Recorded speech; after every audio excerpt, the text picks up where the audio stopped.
Ano-ano nga ba ang mga requirements na kailangan sa pagkuha ng OEC para sa mga bagong lipat ng employer dito sa Germany? So hi guys! For today's video, isi-share ko nga sa inyo yung mga requirements na inasikaso ko sa pagkuha ng OEC bago umuwi ng Pinas. Don't forget to save this video for future reference. Ang una nyo nga dapat gawin is mag-email kayo sa Berlin Migrant Workers Office. At ito nga yung email addresses nila. Parehas niyang sinundan ko ng inquiry para sure. Pwede din kayo pumunta sa website nila which is philippine-embassy.de. Sa email, in-inform ko sila na may new employer ako at pauwi nga ako ng Pilipinas. Then, nag-reply nga sila with the list of requirements needed for verification. Ito nga yung list na sinend nila sa akin. First is yung valid contract with English translation.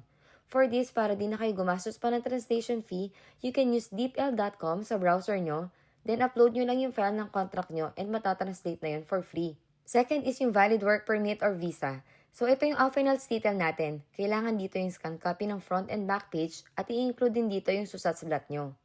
Third is of course yung valid passport. Just send all these documents in one email. Then pagkatapos nyan, they will send you an addendum file na kailangan mapirmahan ng employer mo. Ito na yung repatriation insurance requirement. In our case, para less hassle at hindi na nga din magpapirma pa dahil hindi naman lahat ng employer ay sinasagot to, so kumuha na lang kami ng sarili naming insurance under Paramount. I'll make a separate video for this one para mas klaro ko ma-explain. And we got the 1-year coverage nga since yun yung minimum requirements nila.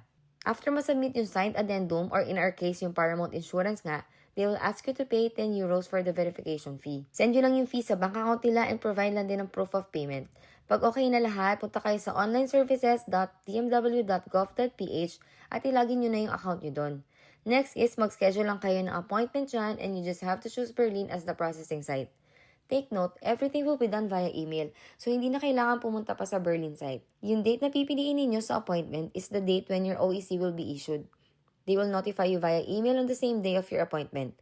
After that, pwede nyo na i-print ang OEC nyo. So that's it. Easy peasy, diba? Hope this helps sa mga kababayan na uuwi ng Pilipinas. Safe travel sa inyo and see you in my next vlog. Bye!